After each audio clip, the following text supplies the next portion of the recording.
Сонсогч та Шилдэ багийн нэвтрүүлгийн хэсгээс хүлээн аван сонсч байна. Хүн төрлөختөн өндөгтэй хизийнээс найжилж ирсэн бэ гэдэг тухай ярилцах юм байнамаа. За нэлээд сонирхолтой зүйлийн талаар л ярих гэж байна. Тухайн үед нөгөө ковидын үед чинь нөгөө өндөг байхгүй. Дуусаад тасраа. Тэр их хүнд өдрүүд байсан үгүй байсан. Тэгээ нөгөө Монгол улсын хэмжээнд нөгөө өндөгний хэрэгцээ хомсолд ороод Шинэ жилээр нь үлээ цагаан сараар нь үлээ өндөг олддоггүй. Тэгээ би нэг одоо нэрийг хэлээд явдаа нэг том супермаркетын худалдагчид авилгадаад за 20,000 төгрөг өгөөд надад ганц сэтг өндөг аваад хариулт өнөөр аваарай гэл. Тэгэл би олж өгчээсэн шүү. Йоо. Хүн төрлөختөн хизээнээс өндөг идэж эхэлсэн бэ гэдэг асуулт бол хамгийн түрүүнд бол тавигдсан гин л дээ.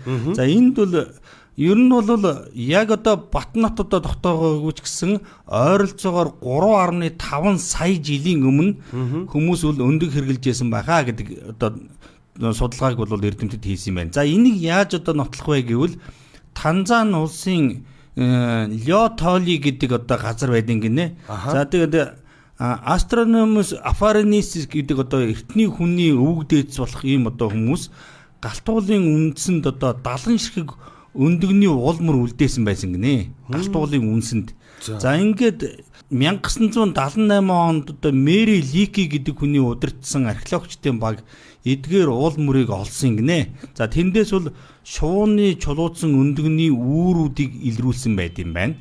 За инхээр бол ер нь бол 3.5 сая жилийн өмнө хүмүүс ямарчсан их баг ямар нэгэн хэмжээгээр бол өндөг бол одоо хүнсэндээ хэрглэжсэн ч юм уу ямар нэгэн байдлаар өндөгтэй найзалж ажилдээ. За эдгээр өндөг нь бол одоо яг ямар шувууных байсан бэ гэдэг асуулт гардаг. За тэгэх юм бол нөгөө Грутс гэдэг нэг Google-тэй киноноор гардаг юм да нэг юм том шувуу. Энэ болохоор яадаг шувуу байсан гэхээр Франколин гэдэг нэртэй юм шувуу юм байна л да. За тэгэхээр нь яадаг гэхээр юу яадаг? Модон дээр унддаг ч гэсэн газар дээр үүрээ застдаг ийм сонин шувуу байсан гинэ. Том шувуу юм байна тийм. Их сонин шувуу. За ийм шувуу байсан. За энэ бол тэр Франколин гэдэг нэртэй ингээд гивнийн дахианы төрөл зүйлд хамаардаг ийм шувуу байсан юм байна. Цаг хугацааны машингүүгээр яг таг одоо нотлох боломжгүй ч гэсэн археологчид бол энэ үеийн эдгээр хүмүүс л өндөг идэж байсан гэдэгт бол ерөнхийдөө итгэлтэй байдаг. Өөрөөр хэлбэл 3.5 сая жилийн өмнөх хүн төрлөختний өвөг дээдсүүл ямар ч нэг өндөгтэй бол найзалж яжээ гэж одоо тогтоосон юм байна. Өндөгтэй хурагч нь одоо Есүс Христосийн үеэс өмнө Европт амьдарч байсан хүмүүсийн хувьд одоо огт шин зүйл биш байжээ гэсэн. Тэгэхээр чинь одоо Есүс Христосийн тооллого чинь 2025 шүү дээ. Тэгэхээр тэрнээс өмнө байсан гэсэн үг байхгүй юу? Тэгэхээр анхны одоо гэрийн дахианууд манай эртний өмнөх 800 оны үед Италид үүссэн гэж үздэг боловч одоо зүүн өмнөд Азийн шинэнгэн ойд амьдардаг зэрлэг дахиаг хүнс болгон хэрэглэх ялангуяа өндгийг нь иддэг болох хүртэлх олон зуун жил болсон байт юм аа гэж. Тийм байна тий. Европт бол яг манай эртний өмнөх 800 жил юм байна да. Гэхдээ яг зүүн өмнөд Азид бол тэрнээс өмнө л одоо түүхтэл юм байна. За өндгийг идэж ирсэн эртний хүмүүсийн талаар хамгийн сайхан баримтууд нь одоо өмнөд Африкаас олддог байна. Тэднийх одоо Типологов хэмээх одоо хадны агуу зэрэг газруудад археологчид 60,000 жилийн өмнөх галтогоо байсан голомт олсон бөгөөд эдгээр газрууд нь одоо Тэмээ харуулын өндөгний хальсаар өгнө. Тэр чи Тэмээ харуулын өндгийг л одоо гусчаач та 60,000 жилийн өмнө. Тэмээ харуулын өндг нь болохоор нэг ширхэг нь 18-аас 24 дахианы өндөгтэй тэнцэх хэмжээтэй. За тэгээд чулуун зэвсгийн үеийн одоо анчтад бол маш үн цэнтэй хүнс байсан гэж одоо археологч, биологч Беатрис Демарки хэлсэн байт юм байна. Азар том бахна. 18-аас 24 ширхэг дахианы өндөгч. Амар том бидтэй. Тэгэл одоо хуваагаал идэх нь шүү дээ. Тийм. За Тэмээ харуулын одоо үүрлүүд арих нь одоо маш аюултай ч гэсэндээ тийм. Эртний хүмүүс одоо энэ эрсдлийг үл томсорлон одоо нөгөө ам бие үл хайрлан гэдэг шиг. За үл томсорлон үүрлөө болвол дайрдаг байсан. Тэгээд шарсан болон одоо түүхийн хэлбрээр нь хэрэглэж болох өндг нь уураг, за тэгээд эрүүл өөх тосоор баялаг, шимт хижээлэр дүүрэн хүнс гэж бол үздэг юм байна. Тэгэлгүй аах уу? За тэгээд өндөг бол дотор нь байгаа тий үр хөврлөө бүрэн хөгжүүлж дөнгөх тижээллэг шингэн зүйл. Тэгэхээр одоо нөгөө бүх эс эд энерги үүсгэх хэрэгтэй бүхнийг одоо агуулдаг бахны. Тийм байна. Өөртөө хэрэгтэй шингэл гэсэн үг байхгүй юу? Одоо нэг хүний бид хамгийн хэрэгтэй зүйлүүд одоо тэр өндгөн дотор бол байгаад байна гэсэн үг шүү дээ. Харин тийм ээ тий. За энэ бол гайхалтай бүтэц гэж одоо хүнсний эрдэмтэн Харолд Макки онцлсан байт юм байна. За мөн тэмээ хяруулын өндгөн хэрэглэсний дараач те олон төрлийн хэрэглээтэй байсан за хоосолсон өндөгний хальсыг за ус зөөх сав болгон ашигладаг байсан. Тэгээд хатуу хальсыг нь бол эртний урлагийн бүтээл хийхэд бол маш төлхөө бас ашигладаг байсан юм байна. Уус ашигтай байж тийм. Биш одоо угаасаа 27 цагаар чинь цусан дагарт хэдэн тэмээл хяруулын өндийг захих тийм үү? Тэгээд нэг мөр тэмээ хяруулын тэжээчүүл зүгээр юм шүү. Гашаад хөөцтэй тий. Нөгөө том тэгээ тэмээ хяруулж бас ундаг үсттэй бас. Эсвэл одоо өдөрт хэд өндгөлдгийг судалчмаар юм байна да. Өдөрт нэг л өндгөлдөг байлгүй дээ. Тэгээ өндөгнийхэн доторхыг нь бол идчихнэ. За тэгээ нөгөө сар хальсаар нь ус зөөчнө. Тэмээ хяруулын өөрийн унчин скутерний хэрэггүй юм байна. Хот дотор тэмээ хяруулаа. Тэмээ хяруулаа уйцсан үүднэ. За цааш нь би өргөдөлээ. За тэгээд ер нь Австрал твд одоо ер нь яасан гэдэг асуудал гарч ирдэг. Австрал тв бол ер нь эртний хүмүүсийн хувьд бол хамгийн сүүлд эртний хүмүүс очиж суурсан их газруудын нэг гэж одоо тооцдог. За ойролцоогоор бол 60 мянган жилийн өмнө анхны хүмүүс Австрал твд одоо ирэх үед тэнд бол асар одоо олон төрлийн мегафаун буюу одоо авраг том биетүүд л амьдарч байсан гэдэг юм судалгааны баримтууд байт юм байна да. За тэр дунд бол нэг онцлогтой том биет байсан. Тэр нь бол Гениорнис гэдэг ийм том авраг биетэй шувуу байсан. Гениорнис. За энэ бол ер нь бол одоо эмүү шувуутай нэлээд том төстэй. За өндрөөрөө бол 2 м. За жин нь бол 225 кг. За нэг үхэрний дайны шувуу юм. Ингээ энэ бол ерөөсө асар том хэмжээтэй ийм том биетэй шувуу байжээ. За тэгэхэд археологч Беатрис Демарки гэж хэлсэн гэнэ л дээ. Археологийн баримтаас үзэхэд бол анхны австралчууд бол тийм ч анч хүмүүс бол байгаагүй юм шиг байна. Харин тэд нар бол ерөөсөө хийдэг байсан одоо гол ажлуудын нэг нь бол тэр Гениорнис гэдэг шувууны үүрийг ухаал өндгийг авч идээл тэгэл амьдэрдэг байсан. Ерөнхийдөө бол нэг тиймэрхүү амьдралтай гарууд байж. За тэгээ Австралийн тэр археологчид бол тэр Гениорнис гэдэг өндөгний хальс олсон бөгөөд тэдгээр дээр гарсан одоо түлэгдэлтийн уул мөрийн судалж үзээд бол за энэ бол ерөөсөө байгалаас гарсан одоо ойн төмөр ч юм уу байгалийн төмрөөр бол энэ өндөгний хайл шатаагүй байна. Харин энийг бол маш болгоомжтойгоор түлж доороос нь түлж шарсан шинжтэй юм өндөгний хайлс байна гэж ингэж тогтоосон юм байна. За мөстлөгийн үеийн олон амьтдын одоо нэгэн адил Гениорнис бол хүнтэй анх одоо тэр тулгарч эхэлсэн үеэс хойш бол хэдэн мянган жилийн дотор л ерөөсөө устж өгөө болсон. Өөрөөр хэлбэл өндгийг нь хулгайлж идэх юм чинь цөөрөлгүй яах вэ тий. Тэгэхээр анхны австралчуудын хувьд бол өндгийг идэхэд дурслан үүснээр бол энэ шувууг устгахад бол хүргэсэн гэдэг ийм дүгнэлтийг хүргэдэг юм байна. За хүмүүс ирсний дараа л одоо түлэгдсэн хальсны уул мөрүүд бол олдож эхэлсэн учраас энэ бол ерөнхийдөө бол тэр өндөгнийг бол ер нь хүмүүс л ингээд шарж идчихэжээ гэдэг дүгнэлтэнд хүрдэг. За энэ үе бол ерөнхийдөө манай эртний өмнөх 47 мянган жилийн орчимд бол тэр хальс нь бол бүрэн үгүй болсон бол өөрөөр хэлбэл тэр Гениорнис гэдэг шувуу бол манай эртний өмнөх 47 мянган жилийн орчимд бол үндсэндээ устж үгүй болж 60 мянган жилийн өмнө бол анх одоо тэр хүмүүс өндгийг идэж эхлээл манай эртний 47 за 20 гаруй мянган жил өндгийг идэл тэгэл нөгөө амьтныг бол одоо устж үгүй болгосон байна гэж одоо судлаач тоглоо. За цааш нь үргэлжлүүлээ. Хүн дахиад хоёр хэрхэн бие биенээ олсон байг нэ. Наачис зэвүүн сонирхолтой сэдв орж ирж байна. За хүн дахиад хоёр ч одоо бие биенийгээ хэзээ олсон юм бэ гэж. За орчин үеийн дахиад тэ зүүн өмнөд Азад амьдардаг улаан зэрлэг дахианууд нь шууд үр удам дахиануудын үр удам ажиг энэ удам нэж. Галус гэдэг зүүн өмнөд Азад амьдарч исэн улаан зэрлэг дахианы үр удам юм байна. Одоогийн дахианууд бол тийм байна. За гэвч улаан зэрлэг дахиаг хүмүүс анх хизээ яаж гаршуулсан саяхан хүртэл тогтоогдоогүй байгаа юм байна.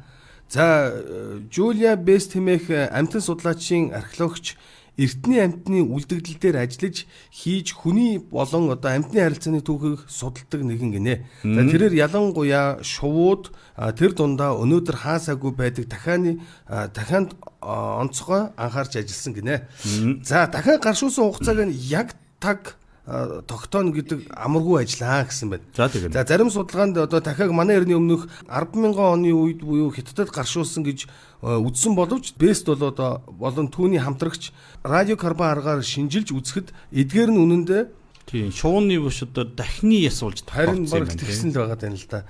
За түүний багийг илрүүлсэн хамгийн эртний дахианы ясыг одоо Таиланд төв хэсэгт орших Nyoltbin Vam No Wat нэртэй одоо суурингийн малтлагаас олсон энэ одоо энэ газар тариалангийн эрхлэлттэй одоо давхцаж байгаа нь сонирхолтой байна. Тариалан эрхлэгчдтэй бас эдгээр нь ингээд тааралдаал ингээд явж ил байсан юм шиг байна шүү дээ. Тийм байна. За тэндээс олдсон дахианы яснууд нь будааны тариалангийн эрхлэлттэй давхцаж буй бөгөөд энэ нь шинэ хүнс модон одоо амьдардаг зэрлэг дахиануудыг тариалангийн талбай руу татсан байж болох юм аа гэсэн. Зэрлэг дахианууд нь газар тариалыг эрхлэнгүүт чинь нөгөө тариа будаа гэж идэх гээд зэрлэг дахианууд тариалангийн талбай руу орж ирсэн гэсэн үг байхгүй юу? За хүн дахин хоёр ижил хүнс хэрэглэж эхэлснээр зэрлэг одоо амьдралын зааг алдагдаж одоо дахианууд аажмаар хүмүүсийн амьдралд орж ирж исэн бололтой гэж одоо нөө бэст тайлбарлаж хэлж илсэн юм байна л та. За зэрлэг дахианууд гаршуулсны дараа хүмүүс дахианы нэг сонирхолтой биологийн одоо ачаалал даах чадварыг нь онцолж мэдсэн байна. Зарим шууд нь зөвхөн хаврын улиралд ганцхан удаа өндгөлдөг бол улаан зэрлэг дахиад жилд 2-4 удаа өндгөлж чаддаг. Хэрв анхны өндгийг нь авчирвал дахиад өндгөлөх чадвартай байсан гинэ. Анхны өндгийг авчлаа гэхэд л дахиад өндгөлж шүү дээ. 2-4 удаа өндгөлж байгаа юм чинь тийм ээ. За бэст хэлэхдээ анхны гаршуулсан дахианууд өнөөгийн өндгөний зориултын дахианууд шиг одоо өндгөний машин байгаагүй ч манай эртний өмнөх одоо 1500 оны орчимд нь хүн ба дахианы хоорондын харилцаа анх үүссэн цаг гарч ирсэн гинэ. Одооны өнөөгийн дахианууд бол баг өдөр болгон машинд гэж байгаа шүү дээ. Баг жиг машинд гэж байгаа шүү дээ. Өндөгний машин байхгүй. Яг тэр үед бол бас яг ер нь жилдээ 2-4 удаа өндгөлчин гэдэг чинь бас харьцангуй олон өндгөлдөгдөл ордог байсан юм да. Жилд нэг удаа өндгөлдгийн дэргэд бол. Тийм байна. За тэгвэл тахиа одоо Европт хизээ ирсэн бэ? За наад чинь сонирхолтой юм байна. За энэ болохоор одоо анхны тахианууд Европт хурж нутагшихад манай эртний өмнөх 900 оны орчим байсан. За тэгээд Грек, Этруск, Финикийн худалдааны замаар зүүн өмнөд Азиас ирсэн байдаг. За тэгэхээр зүүн Азиас наашлж иржтэй тийм ээ. За гэхдээ тахиа Европт ирсний дараа олон зуун жилийн турш хүмүүс болоо тахиаг хоол хүнс гэж боддоггүй байсан. За зарим бус нутагт бол тахиаг хүнс болгон хэрэглэх хүртэл 400-аас 500 жилийн хоцрогдол байгаа нь сонирхолтой байсан гэж одоо нөгөө судлаач нөгөө Бест манаас тайлбарласан байдаг. За тахиана тухайн үед алс голын газраас ирсэн учраас хүмүүст одоо тий сонин одоо онцгой амт мэт санагдчихсэн. Тахиаг анх удаа харж ийн гэд одоо төсөөлөхөөр бас жоохон эвгүй штэ тий. Тэгин штэ. Сонин шоу штэ. Европт одоо огт байгаагүй амтны чинь ингээ зүүн дазаас аваад ирэх чинь тэр чи эднэхээс илүү ингээ зүгээр юм сонирхож харна штэ тийм ээ. Ямар сонин амт юм байгаа. Одоо тэгээ энийг идэх юм уу гэдэг. Тэгвэл тэр чи эднэ гэж бодохгүй байгаа штэ чинь тэгээ. Зүгээр юм гангараал байхгүй баячууд юм. Тийм ээ тий. За мөн тахиаг одоо тухайн үед те нийгмийн байр суурь шашны зан үйлтэй холбон үздэг байсан. Тэгээ Италид олдсон хамгийн эртний тахианы ясыг одоо оршуулгын булш тахилгын газруудаас олж исэн. Эртний ертөнцид одоо тогос, тас зэрэг зарим шувуудыг сүнсийг нь те тэнгэр өөд зөөх үүрэгтэй гэж үздэг оршуулгад ашигладаг байсан бол тахиагч бас одоо ийм утгаар хэрэгжилж исэн байж болчихгүй. Нөгөө эзнийг насрангууд дахиаг нь хамт оршуулаад за сүнсийн тэнгэр рүү аваад шувуу гэл ингээд хэлдэг байж. За манай эртний өмнөх 500 оны үед Этруск соёлын үед анх одоо тахианы манх өндөг за хоол хүнс болсны баримтууд бол олддог. Европт тахианы өндөг хэрэглэж байсан хамгийн эртний нотлохоо гэх юм бол Тоскан мужийн жижиг уулын хот болох Сан Касчано дей Баанын малтлагаас олдсон байдаг. За энэ газар нь болохоор манай эртний өмнөх 3 дугаар зууны үед тахилч мөргөлчөд одоо очиж ариун халуун аршаанд бол ордог байсан газар. Мөргөлчөд бурхан тэнгэрт одоо өргөл барьж эрүүл мэнд хүсдэг байсан. Одоо өнөө үеиг шиг одоо өглөөний хоол гэдэг ойлголтод одоо Ромын үед бол нэг тийм алхтай байгаагүй юм байна яг. За тэдний анхны хоол бол ерөөсөө л одоо шөнийн хоолны үлдэгдлээс бүрдэх энгийн хоол байсан. Жишээ нь одоо талах эсвэл махны одоо жижиг хэсэг эсвэл баг зэрэгхэн дарс удгал байсан. Ийм л байсан. Урд орооныхоо хоолны үлдэгдэл өглөөнд өвдгөл байсан. Ялгаа авахгүй те нэг сүйтэй цайтай цовин гэдэг шиг л те. Яг үнэн. Тэгээд явдаг байсан. Тэгээ өндгийг өглөөний хоолнд хэрэгэлдэггүй байсан ч ромчууд одоо өндгийг маш олон төрлийн амттай хоолнд ашигладаг байсан гинэ. За Ромын зохиолч Апикусийн бичсэнд одоо хоолны тухай нэг юм ном байна л да. 500 орчим одоо жортой. Тийм ном. Амар өндөр хөгжсөн байсан юм шүү. Йоо түрүүний хоёр өндөг хөгжөө гэдэг яриа чи хизээ инээс сэргийчих вэ? Чууд хотоод өлссөн. Өдөртөө идэж бай гэдэг байгаа шүү дээ. Өдөр чи хүү хоолон моолонд хэрэгтэй гинлээ шүү найраад чинь хоёр өндөг хөгжиж байгаараа өдөртөө. Баг яг нөө өндөг өгөөдсөн ч гэсэн хоолон моолон зүгээр тослогтой болдог. Амар баг доо минь уншил шүү би. Баян чинэлэг айлууд өндөг сүү мах эсвэл загсаар хийдэг папинын нэртэй нэгэн төрлийн одоо давхарлж иддэг нэг зүйлийг бэлддэг байсан юм. За үүнийг одоо 100-нд хийж халааснаар зөөлөн бүтцтэй болоод гарч ирдэг. Тэг яалтчгүй нөгөө өндөг нөгөө хоол ч юм одоо ямар нэг юмдаа хийгээл чанаа жигнэд болохоор их гой зөөлхөн болдог л байж тээ. Тэр кек мек ч нэрээ өндөг хийгээл зөөлөн болдог шүү. Тэгдэг шүү. Ерөөсө кекс чинь ерөөсө өндгөр зөөлрүүд. Хоороо тэгээч миний одоо чи нэг ажил дээр дурчаач юм даа. За тэгвэл одоо би дэлхий дээр хамгийн алдартай өндөг юу вэ гэдгийг одоо ярьж өгч байна. За энэ бол ер нь маш их сонирхол да. За ер нь бол энэ дэлхий дээр байдаг хамгийн алдартай өндгийг бол Хятадын 100 жилийн өндөг гэдэг нэртэй ингэнэ. За энэ бол өндөгний жорыг бол тэр Педан гэж нэрлэдэг ингэнэ. Энэ өндөг 100 жилийн өндөгний жорыг Педан. За энэ бол Мингүрний үеэс үүсэлтэй юм байна. За Мингүрэн гэдэг бол 1360-аас 1640 оны үеийг одоо хамардаг. За ингээд домогт үгүйснээр бол нэгэн цайны газрын эзэн үнсэн дунд тавьсан нугасны өндгийг хамгийн анх олж илрүүлсэн гинэ. Үнсэн дунд хаягдсан. За 100 жилийн өндгийг одоо хийхийн тулд бүтэн түүхийн өндгийг модны үнс юм уу эсвэл шүлт за тэгээд давс шавар зэргээр бүрсэн одоо хүчтэй тийм шүлтлэг нялцгай зуурмагт хийгээд ингээд орхитын гинэ. За ингээд нөгөө өндг нь ингээд тэр нэг юм сонин одоо тэр шавар давас шавар мавар ингээд янз бүрийн юм ингээд удаан хадгалагдахаар тийм нэг сонин амттай өндөг болж хувирдیں гинэ. За хэдийгээр энэ өндгийг бол 100 жилийн өндөг гэж нэрлэдэг ч гэсэн мэдээж хэрэг 100 жилийн туршид одоо энийг чинь хийхгүй нэг өндгийг хийх гэж 100 жил болохгүй. Энийг бол хийхэд бол хэдхэн 7 хоног л хангалттай байдаг гинэ. За энэ өндөгний онцлог нь юу вэ гэхээр харагдах байдал хийгээд үнэр нь бол одоо маш их жуучдыг өөртөө татдаг.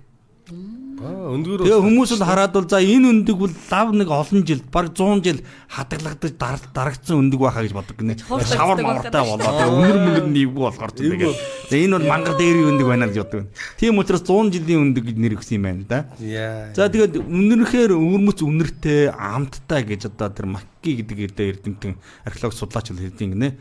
100 жилийн өндгийг хөхрийн Америкийн үнэр хосолсон гэж тодорхойлдог. Өөрөөр хэлбэл шээсний үнэр байхгүй Америк гэж. Хөхөр гэдэг чинь мэдэн штэ та нар. Тэгээ өндөгний цагаан хатуу тунгалаг бор өнгөтэй болдог. За тэгээд ийм сонин ийм шилчиг болд юм байна да. За шар нь бол харин зөөлөн ногоон дөө өнгөтэй болд юм байна. За ер нь бол бүхэлдээ маш хүчтэй үнэртэй содон үнэртэй болдог. Тэр намуунагийн ярвааж байгааг. Чи тэрэн дорно нэг мөр шээсэн чанса өндөг идвүхэд. Одоо тэр нөгөө нэг одоо энгийн өндөгчин гэхэд л зүгээр чанаад ингээ хацгад л жоохон нэг өндөгний үнэр чинь угаасаа хөхрлөг байдаг шүү дээ. Байдаг шүү дээ. Тэнгүүд энэ дээр ч одоо нөгөө нэг юм шээсний үнэр гэхэр чи булган минь. Энэ нөгөө шээсний үнэр гэдэг нь багийнх нь тайлбарлаж өгөхгүй бол бас хүмүүс гайхчихж магадгүй тийм. Ерөнхийдөө яадаг вүлээ? Нөгөө 5 хэдэн настай хүүхдийн ер нь юу гэдэм бэлээ Хятадын тэр урд хэсгийн нэг тосгон бол яг энэ эдий 4 сард нэг ер нь нэг юу 7-оос 13 настай эрэгтэй хөвгүүдийн одоо тэрийг бол зандан хөвгүүд ингэж зандан хөвгүүд тий. Зандан хөвгүүдийн шээсийг 7 хоногийн дотор бол хоримтлуулж аваад за тэгээд тэр шээсэндээ өндгөө чандсан байлээ. Тэгээд тэр чинь бас тэгээ худалдаанд гардаг. Тэгээд тэр хот даяараа өмхийн үнэтэй болдог. Нэг өндөг нь 2-4 юаны үнэтэй. Шээсэн чансан өндөг. Шээсэн чансан өндөг. За тэр нь эрүүл мэндэд жигтэйгэн сайн гинлээ дээ.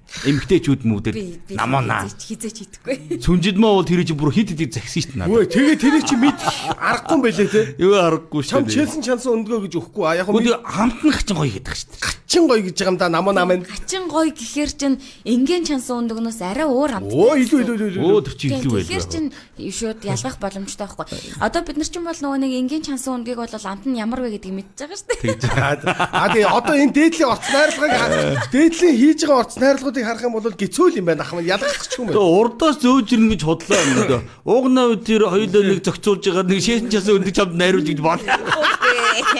Би зүгээр гэртээ өөрөө чансан өндгөл. Өрөндөө чи ажил дээр хамаагүй өндийг эдэлдэггүй боллоо да. Угаасаа эдэлдэггүй. хоёр ах нь юунд ч чанж магадгүй шүү. Юу ч магадгүй эртний шиг хэлчихээ зүгээр ах нь хоёр өндгөө өөрөө л хэцүүлж юм дөө. Хэрв та илүү сонирхолтой нэвтрүүлэг сонсохыг хүсвэл subscribe дарж бидэнтэй нэгдээрэй. Баярлалаа. Баярлалаа.